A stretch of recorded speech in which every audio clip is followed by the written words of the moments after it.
Bigger is better, right? Like size matters when it comes to iPhone cases. For the ESR Cyber case, this thing is all smoke and mirrors. Now I'm testing 50 cases for the iPhone 17s to figure out the best 5. This is review number 7 out of 50. Because I'm a reviewer, not an influencer, for the iPhone 17s, my scoring system is based on what the iPhone actually feels when it hits the ground on its corner, on its face, as well as on its camera lump. Each case gets dropped at least 30 times. So when I say it's terrible, it's because I've got the data to back it up.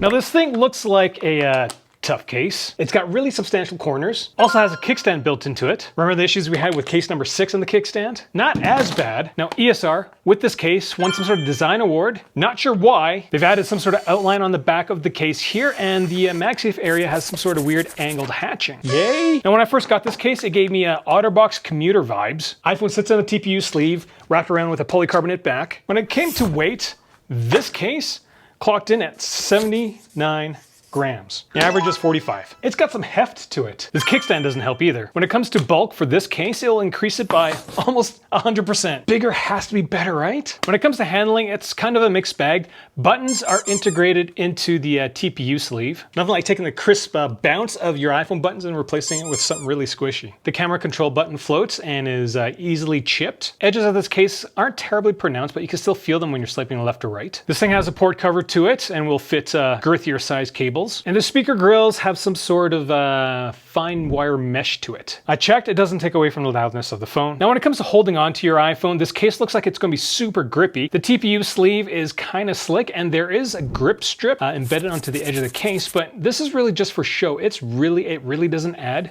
to the grip of the case. Like I'm trying to figure out why it doesn't work, and I think it's because it's too dense and it's too shallow. And when it comes to MagSafe, in order to pull things off, took 11.5 newtons, which isn't bad, and to push things off, it's 12.6 newtons. Overall, this is better than the average case by 19%. Let's talk about protective features. ESR says this is 7 times military grade protection. Basically, they dropped this about 100 times. And the litmus test is, does the iPhone still turn on? So it's not a great test. Now, when it comes to protective features, this thing has, again, massive corners, but they are massive airbags, basically. I'll try to show it to you again, but they are massive caverns in the corner of this case. It's almost like ESR was trying to save costs by making sure they used as little material in the corners. There's one rib in the corner, and that measures 4.3 mils. But the actual air pocket is 1.9 mils. Not a lot of material in the corner. The back of the case, also 1.9 mils. Now ESR does have some impact foam on the inside of the case. Inner poron. This stuff I do think helps with drop protection. And when it comes to case rigidity, despite having a polycarbonate back, it's not polycarbonate edges, so there's quite a bit of flex. To bend it 8 millimeters took 12.7 newtons. That's 57% worse than the average case. It's not a big deal, but that's a bit of a red flag to me. And when it came to corner drops, this thing logged 15.5 Gs.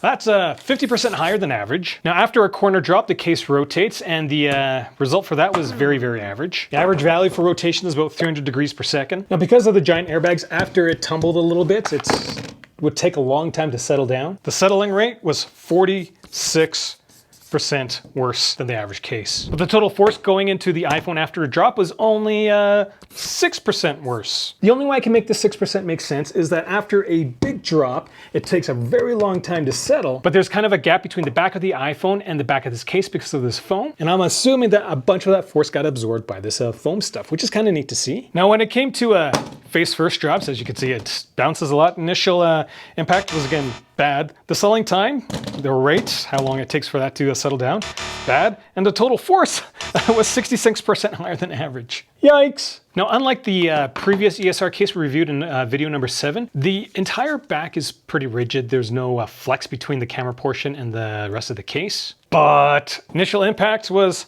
higher than average. Settling was 30% worse, and the total force going into the iPhone was 18% worse. So, yikes. So would I get this case if I wasn't a reviewer? Absolutely not. Who should get this case? I guess people who really want the bottom of their iPhone protected to keep out debris. But I would personally be more worried about the lack of drop protection this case actually offers my iPhone. Like it was insane to see. I'm pretty sure if they put in a bit more material into the pockets, it'd be a way better case, but that's just me. What do I know? I'm a reviewer, not an influencer. This was case 7.